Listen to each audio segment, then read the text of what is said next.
আসসালামু আলাইকুম। সবাইকে জানাই পবিত্র মাহে রমজানের প্রথম জুম্মা মোবারকের শুভেচ্ছা। কেমন আছেন সবাই? আশা করছি আল্লাহর রহমতে সবাই ভালো আছেন।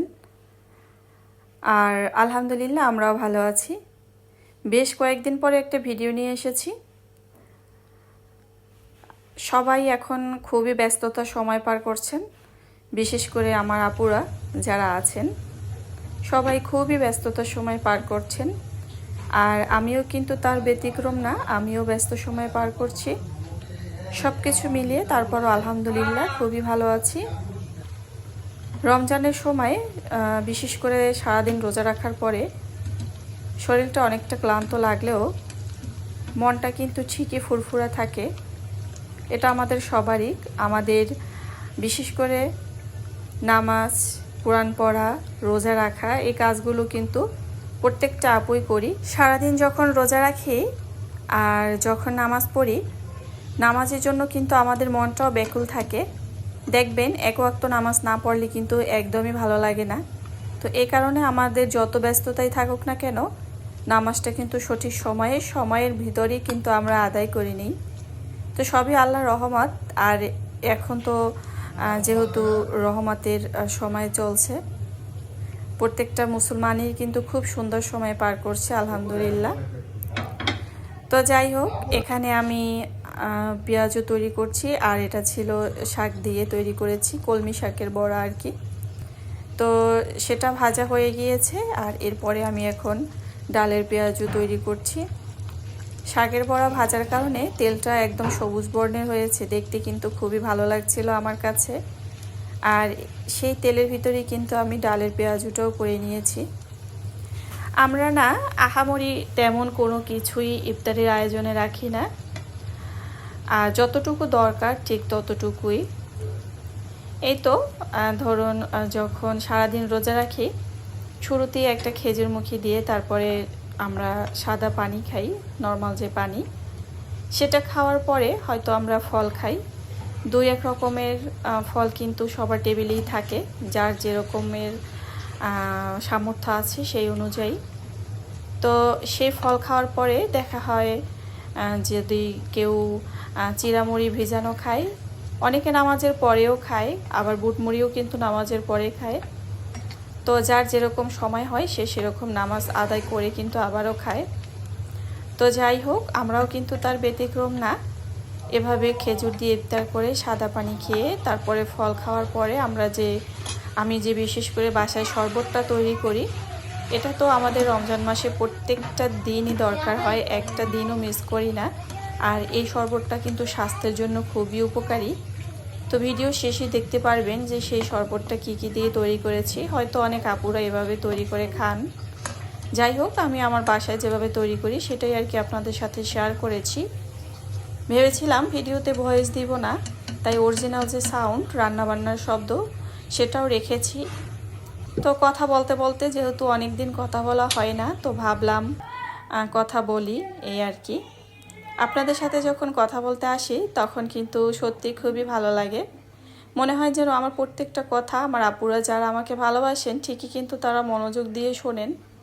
তো যাই হোক, আর এখন যেহেতু সবাই ব্যস্ততার সময় পার করছে, আমার কথা যে শুনতেই হবে এমন কোনো কথা নেই। তারপরও যারা ভালোবাসে তারা কিন্তু যত ব্যস্ততাই থাকুক না কেন ঠিকই শুনে নেয়, এই আর কি। তারপরে এখানে আমি ভেজে নিয়েছিলাম গরুর যে কিডনি থাকে সেটা, আর মাংস দিয়ে একটা পুর তৈরি করে তারপরে এগুলো তৈরি করেছিলাম। খেতে ভীষণ মজা হয়েছিল। আর মাংস দিয়ে ইফতারিতে আইটেম যদি কোনো কিছু রাখা হয় সেটা কিন্তু খেতে বেশ ভালোই লাগে।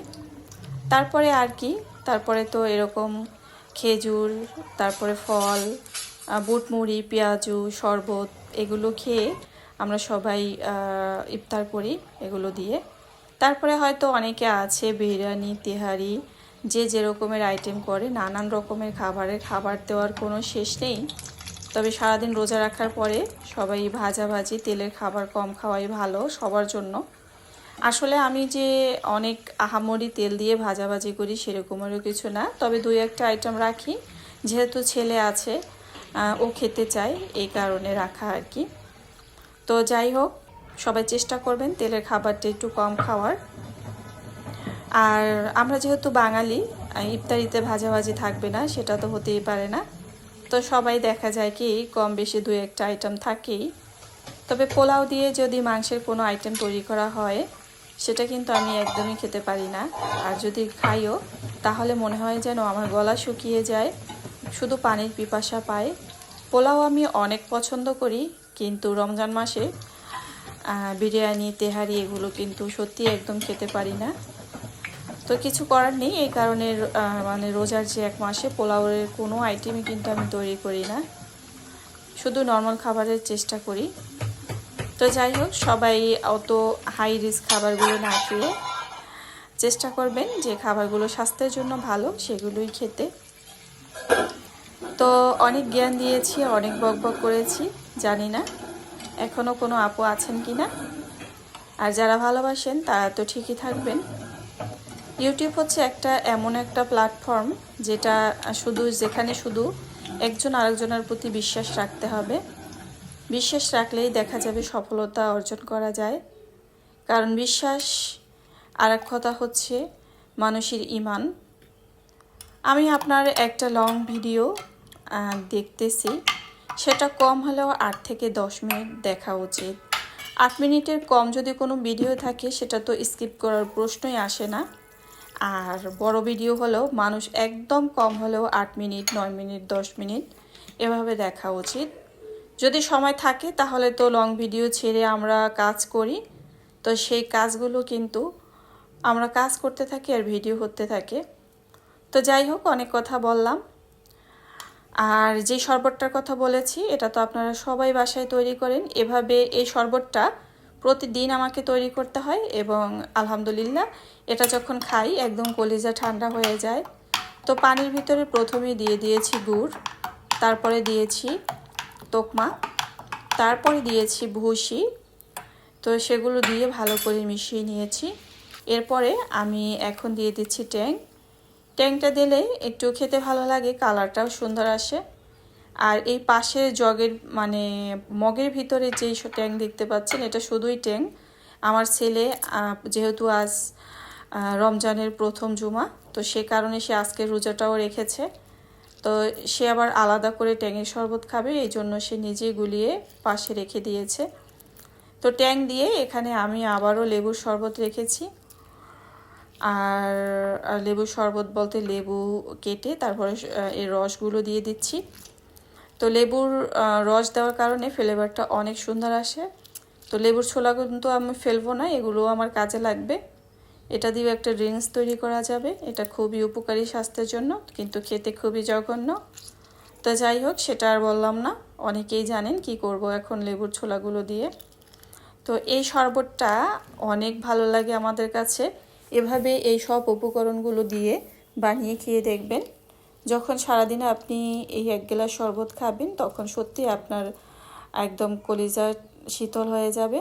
আর সবাই চেষ্টা করবেন নর্মাল পানির খাবার, ফ্রিজের ঠান্ডা পানি কেউ খাবেন না, সবাই নর্মাল পানিটা খাওয়ার চেষ্টা করবেন, এটা স্বাস্থ্যের জন্য খুবই ভালো। সবাই ভালো থাকবেন, বেশি বেশি ইবাদত করবেন। আজকের মতো এখানেই বিদায় নিচ্ছি। আল্লাহ হাফেজ, আসসালামু আলাইকুম।